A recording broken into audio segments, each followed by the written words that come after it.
하나님 앞에는 어떻게 복을 돌려드릴 수 있을까요? 그것은 찬양이라는 방법입니다. 네. 그래서 같은 단어예요. 이것이 우리말로 해석했을 때는 사람에게 할 때는 축복이라는 단어로 사용되었고 하나님을 향해서는 찬양이라는 단어로 사용되었습니다. 같은 단어입니다. 네. 근데 표현을 그렇게 하나님은 우리가 축복할 수 없으니까 찬양합니다. 네.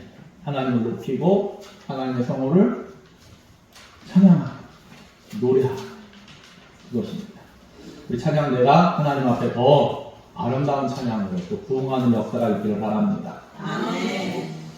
나이가라라는 증후군이 있습니다. 네, 증후군.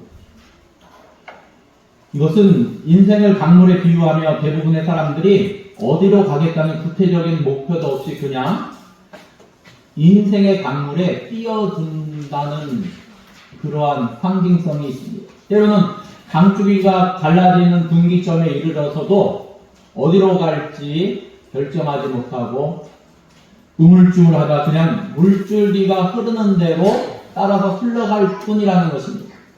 그러다 보면 어느 순간 갑자기 물살이 빨라지고 심하게 흔들리고 귀청이 때리는 소리가 어마어마하게 들려올 때 정신이 번쩍 들게 되는데 바로 눈앞에 나이가라 폭포가 한탄하지만 그때는 이미 늦었다는 것입니다. 그때는 어쩔 수 없이 물과 함께 폭포 아래로 추락하게 된다는 것입니다. 실제로 오늘날에도 무심히 배를 타고 이 나이가라 상류에서 배 타고 물 흘러가는 대로 내려가다가 폭포에 떨어져 죽는 사람들이 적지 않게 발생한다고 합니다. 그런데 인생을 이와 같이 사는 사람들을 곧 나이가라 증후군에 따라 사는 사람들이 많이 있다고 합니다. 대부분의 사람들은 자기가 왜 사는지, 무엇을 향해 가고 있는지 등에 대해서 아무런 생각 없이 살아가는 경우들이 여기에 해당합니다. 그저 물 흐르는 듯이 흘러가는 세상에 자기의 삶을 내어 맡긴 채 살고 있다는 것입니다. 사랑하는 성도 여러분, 여러분의 믿음의 인생도 이와 같지 않습니까? 우리는 점검해봐야 합니다. 우리가 해야 할 사명을 망각해버린 채 주일되면 교회 와서 하나님께 예배드리면 그것으로 해야 할 일이 다 끝났다고 생각하면서 살아가고 있지는 않습니까? 오늘 말씀을 통해서 교회가 이 땅에 존재하는 목적이 무엇이며 우리가 이 땅에서 해야 할 사명이 무엇인가 한번 생각해 보기를 원합니다. 오늘 말씀은 마태복음의 절정에 해당하는 부분입니다. 마태복음을 기록한 이유가 여기에 있습니다. 바로 이 말씀을 기록하기 위해서 1장 1절부터 기록해 나가는 것입니다. 마태복음 28장 16절에서 20절까지 말씀을 기록하기 위해서 마태복음 저자가 마태복음을 기록한 것입니다. 부활하신 예수님이 승천하시기 전 사랑하는 제자들에게 하신 말씀이 기록되어 있습니다. 그렇다면 왜 예수님은 승천하시면서 사랑하는 제자들을 하늘나라로 함께 데려가시지 않고 이 땅에 남겨두신 이유가 무엇이겠습니까? 바로 그것은 그들에게 이 땅에서 해야 할 사명이 있었다는 것입니다. 그렇다면 예수님의 제자들이 이 세상에 남아서 해야 할 사명은 과연 무엇이겠습니까? 이것이 바로 교회가 이 땅에 존재하는 목적이요. 예수님 믿는 우리가 이 땅에서 해야 할 사명이기 때문에 분명하게 깨달아야 할 것입니다. 교회가 해야 할 본질적 사명은 무엇입니까? 우선 이 질문에 대한 답변으로 몇 가지 가능한 견해들이 있습니다. 첫째는 교회 사명은 칭도에 있다고 보는 견해입니다. 요한복음 13장 35절에 보면 너희가 서로 사랑하면 이로써 모든 사람이 너희가 내 제자인 줄 알리라. 교회는 사랑의 공동체이기 때문에 서로 사랑을 나누면서 어려운 사람이 있으면 서로 돕고 하는 것이 교회가 해야 할 가장 기본적인 사명이라고 보는 견해입니다. 또 둘째는 교회 사명은 하나님의 말씀을 가르치는 데 있다고 보는 견해입니다. 에베소서 4장 11절 말씀에 보니까 어떤 사람은 사도로, 어떤 사람은 선지자로, 어떤 사람은 복음 전하는 자로, 어떤 사람은 목사와 교사로 삼으셨으니 이는 하면서 그리스도의 몸을 세우려 하심이라. 교회 사명은 성도들에게 하나님의 말씀을 가르치며 자신들이 받은 은사대로 섬기는 일에 힘쓰도록 만드는 것이라는 견해가 있습니다. 셋째는 교회의 사명을 하나님께 예배드리는 데 있다고 보는 견해입니다.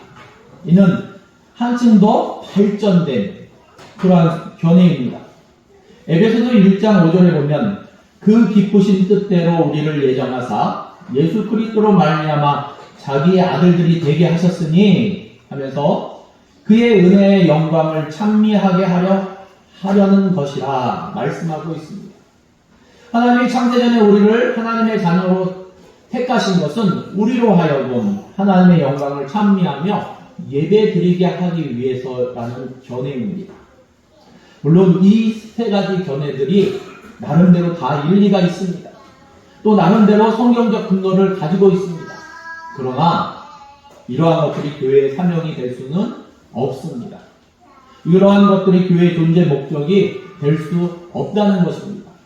만일 예수님께서 예수님의 제자들인 우리들에게 가장 우선적으로 바라시는 것이 서로 간에 사랑을 나누며 교제하는 것이나 말씀을 배우며 하나님께 예배드리는 일이라면 차라리 어쩌면 빨리 우리를 하늘나라로 데려가시는 것이 더 좋은 선택이었을 것입니다.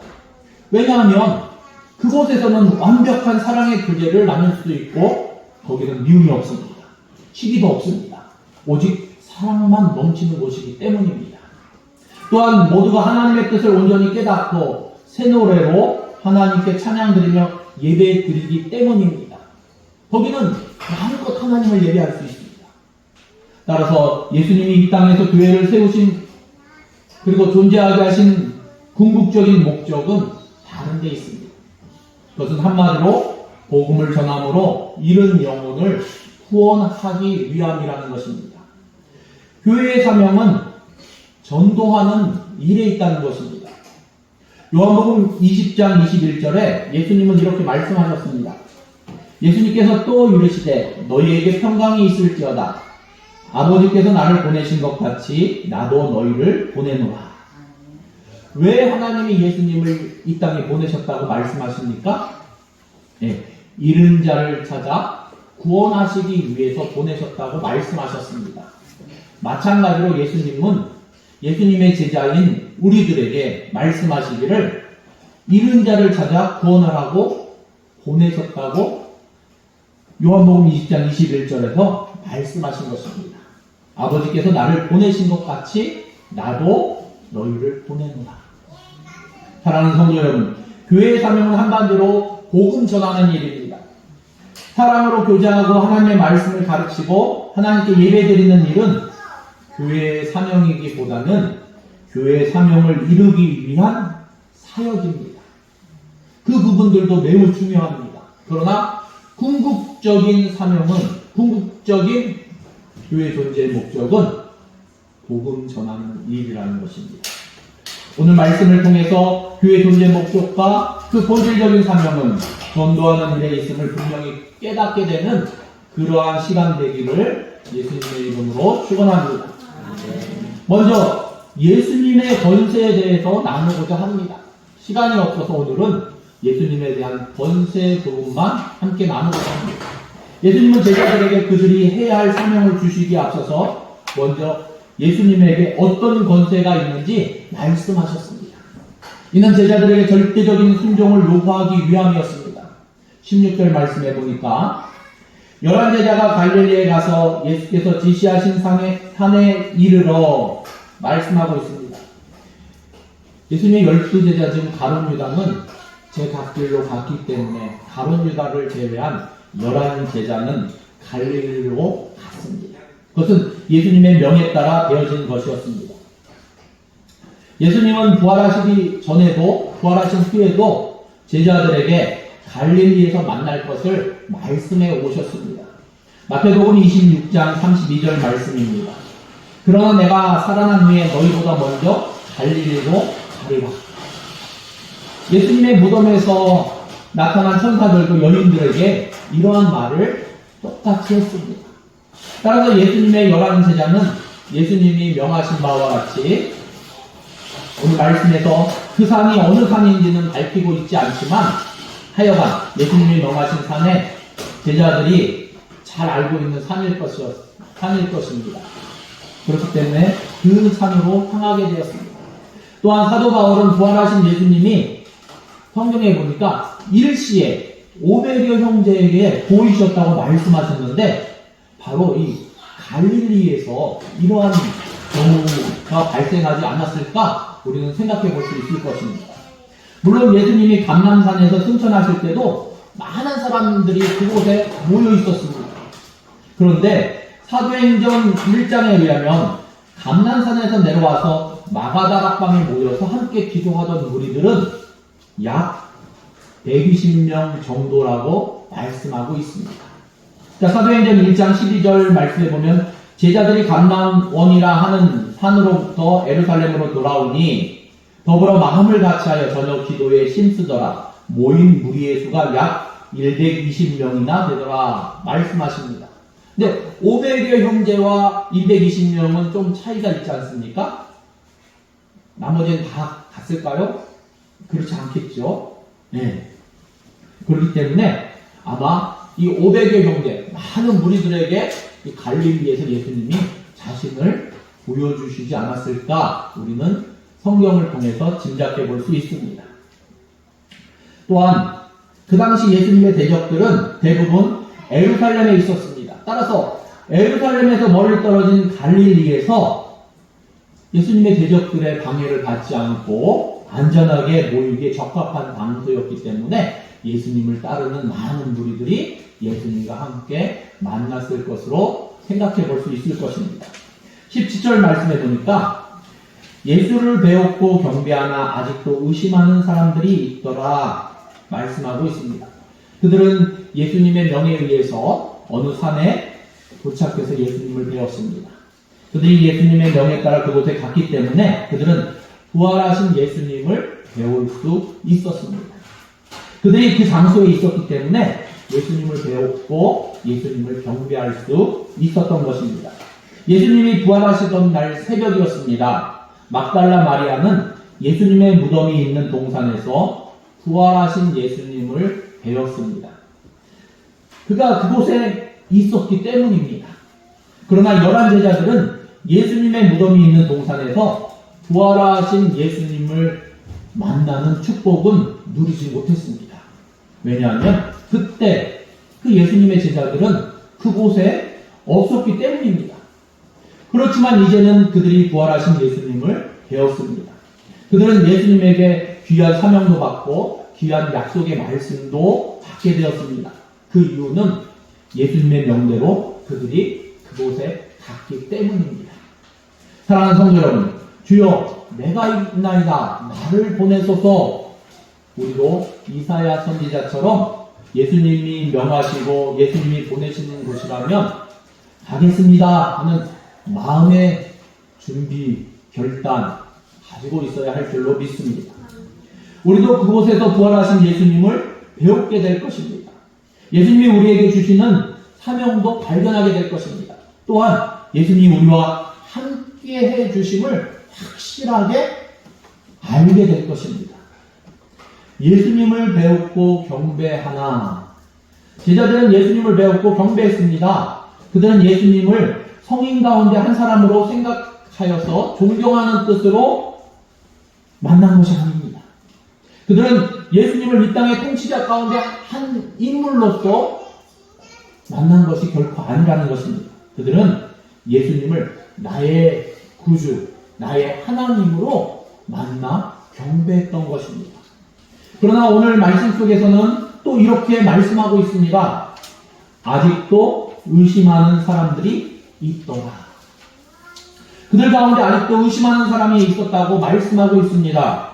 성경은 진리의 말씀입니다. 무엇이든지 사실 그대로 기록하고 있음을 성경을 통해서 우리는 너무나 많은 것들을 보고 발견합니다. 그러기에 성경은 1.2획도 틀림없는 하나님의 말씀인 것을 다시금 깨닫게 됩니다.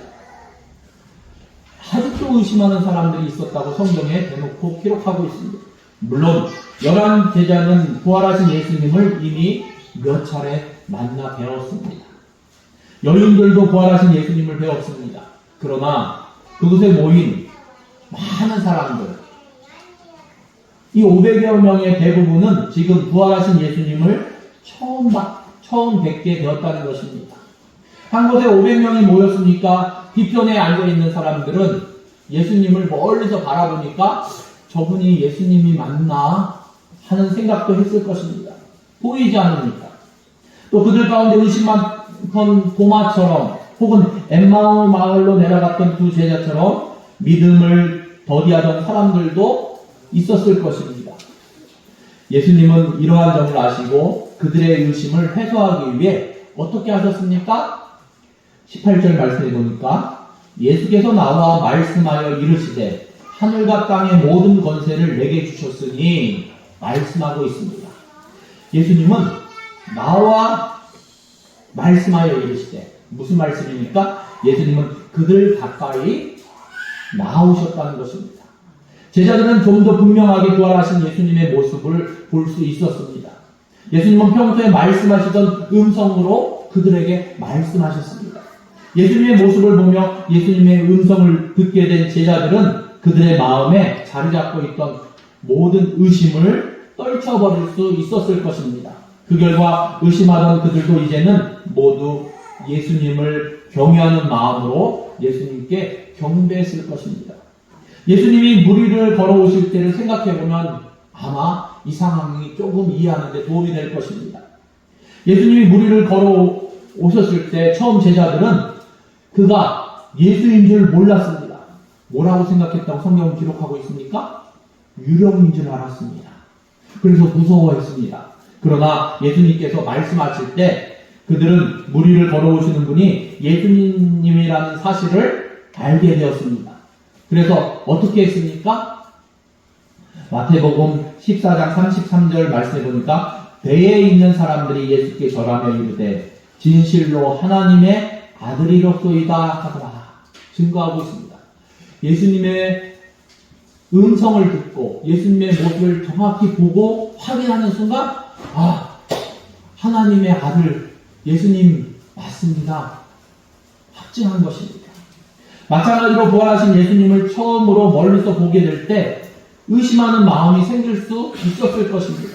그러나 부활하신 예수님이 예수님 모습을 분명하게 보여주시면서 제자들이 평소에 익히 들었던 예수님의 음성을 그 말씀으로 친히 말씀해 주셨을 때 그들은 부활하신 예수님을 자신들의 주, 자신들의 하나님, 나의 주, 나의 하나님으로 경배하지 않을 수 없었을 것입니다. 부활하신 예수님을 엎드려 경배하는 제자들을 향해 이렇게 말씀하셨습니다. 하늘과 땅의 모든 권세를 내게 주셨으니 성부 하나님이 성자 하나님에게 주신 권세는 절대적 권세입니다.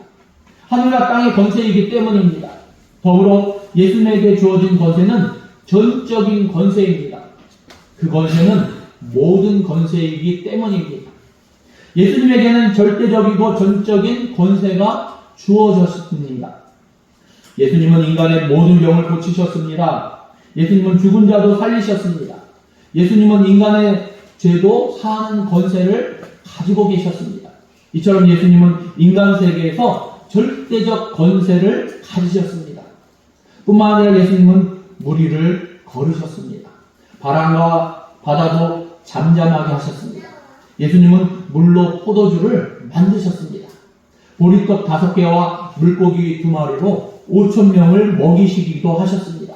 이처럼 예수님은 자연세계에 대해서도 절대적 권세를 가지셨습니다.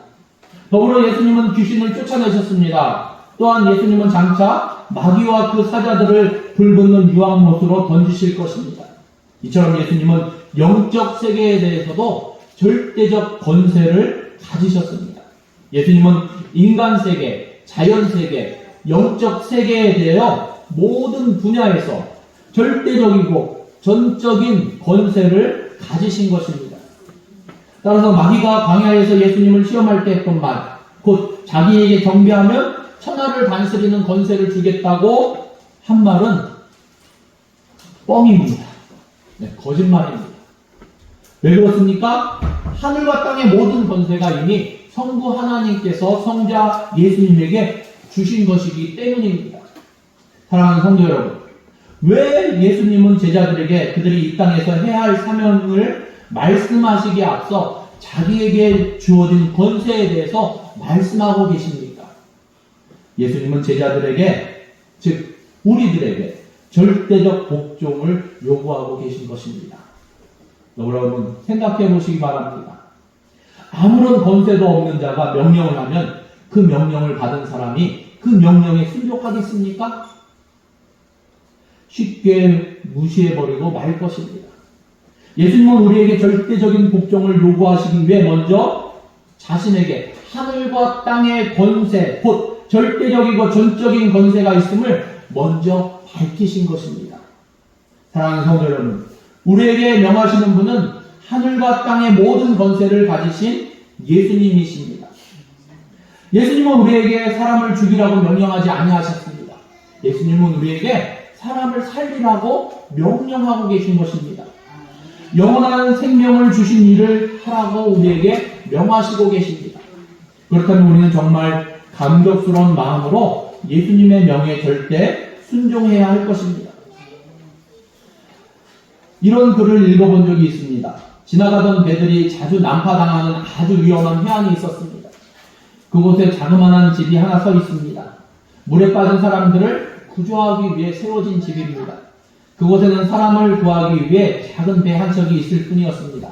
그러나 몇몇 헌신된 구조대원들은 밤낮 없이 그 해안을 살피면서 물에 빠진 사람들이 있으면 자신의 생명을 아끼지 않고 뛰어들어 그들을 구조했습니다.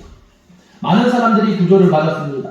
구조받은 사람들이나 그 주변에 있는 사람들은 그 일을 귀하게 여기고 동참하기를 바랬습니다. 그들은 그 일을 위해 시간도 내고 물질도 내었습니다. 그 돈으로 새로운 배를 몇 척 구입했습니다. 전문 인력도 고용했습니다. 그 결과 해안에 세워진 인명구조소는 점차 커지게 되었습니다. 그러자 그 일에 참여했던 몇몇 사람들은 현재 인명구조소는 너무나 작고 볼품이 없는 것에 불만을 느꼈습니다. 그래서 그들은 좀 더 편한 장소로 자리를 옮겨 새로운 건물을 지었습니다. 그 안에 좋은 가구들을 들여다 놓았습니다. 이제는 인명구조소가 사람들에게 모임의 장소로 인기를 가지게 되었습니다. 그곳에 모이는 사람들은 자기들끼리 모이는 것을 좋아해서 물에 빠진 사람을 구조하는 일에 점차 관심을 잃어가기 시작했습니다. 그 대신 그들은 그 일을 전담할 사람들을 돈 주고 고용했습니다. 그러다 어느 날 큰 배 하나가 해안에 자초되었습니다. 고용된 전문 구조 요원들이 달려가서 물에 빠진 사람들을 많이 구조해 왔습니다. 그들은 하나같이 물에 빠진 생쥐꼴이었습니다. 그들이 그 건물로 들어오자 아름답게 장식해 놓은 새 건물은 금방 지저분해졌습니다. 그 일이 있은 후 인명구조소의 책임자들 몇 명이 모임을 가졌습니다. 그들은 자기들의 새 건물을 더럽히지 않도록 새 건물 옆에 샤워실을 만들도록 했습니다. 그리고는 구조를 받은 사람들은 먼저 샤워실에 가서 몸을 깨끗하게 씻은 후에 새 건물로 들어오도록 조치를 취했습니다. 그러자 얼마 안 가서 인명구조소와 관련된 사람들이 두 편으로 갈라졌습니다. 대부분의 사람들은 인명구조소가 하는 일을 원하지 않았습니다. 그 일은 자기네 모임과 사교에 방해가 될 뿐이었기 때문입니다. 그러나 몇몇 사람들은 그곳이 인명구조소가 세워진 목적은 교제하는 데 있는 것이 아니라 물에 빠져 있는 사람들을 구해내는 것이라는 것을 지적하면서 인명구조하는 일을 최우선으로 해야 한다고 주장했습니다. 결국 그들은 투표로 결정하기로 했습니다. 그 결과는 이러했습니다. 물에 빠진 사람들을 구조하는 일을 하고 싶은 사람들은 따로 나가서 그들 자신의 새로운 인명구조소를 만들어서 그 일을 하라는 것이었습니다. 인명구조하는 일을 해야 한다고 주장했던 사람들은 어쩔 수 없이 따로 나와 자그마한 새 인명구조수를 만들 수밖에 없었습니다. 그런데 세월이 흘러감에 따라 새로운 인명구조수도 옛날에 겪었던 변화를 똑같이 겪을 수밖에 없었습니다. 그 인명구조수는 하나의 모임 장소요 사교 클럽으로 전락해버리고 또 다시 새로운 인명구조소가 생겨나게 되었습니다. 역사는 그대로도 계속 반복하게 되었습니다. 그래서 오늘날 그 해변에 가보면 수많은 건물들이 그곳에 서 있는 것을 보게 된다고 합니다. 지나가던 배들은 계속해서 난파당합니다. 그래서 많은 사람들이 물에 빠져 허우적거립니다.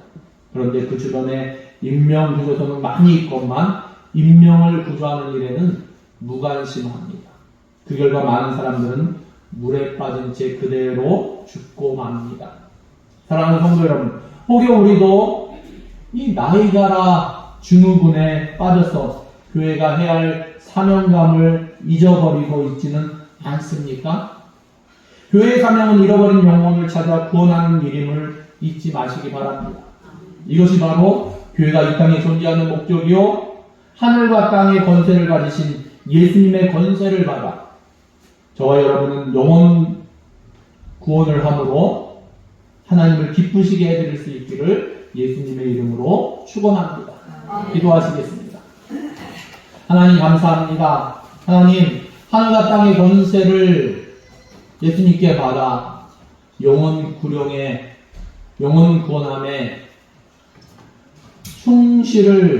충성을 다할 수 있는, 하나님을 기쁘시게 해드릴 수 있는 우리 대명교회 모든 하나님의 사람들 되기를 원합니다. 하나님, 우리가 혹 잊어버리고 살고 있지는 않습니까? 하나님, 주일날 하나님 앞에 나와 예배드리는 것 참 중요한데, 그러나 우리가 일상 가운데도 하나님을 예배하며 더불어 잃어버린 영혼들에게 대해서 관심을 갖고 그들의 영혼을 긍휼히 여기고 불쌍히 여기는 영혼 사랑의 마음을 가질 수 있도록 우리를 주장하시고 다스려 주시옵소서. 아멘. 예수님이 나를 향해 가지셨던 그 마음, 하나님 그 마음을 갖도록 인도하여 주시옵소서. 아멘. 하나님 그 마음을 갖고 싶은데 그 마음이 하나님 내가 마음대로 가질 수 없음을 고백합니다. 성령 하나님께서 우리를 도와주심으로 그 마음을 가질 수 있음을 고백하며 성령 충만함으로 우리를 도우시고 함께하여 주시옵소서. 모든 것을 주님께 의뢰드리며 예수님의 이름으로 기도드립니다. 아멘.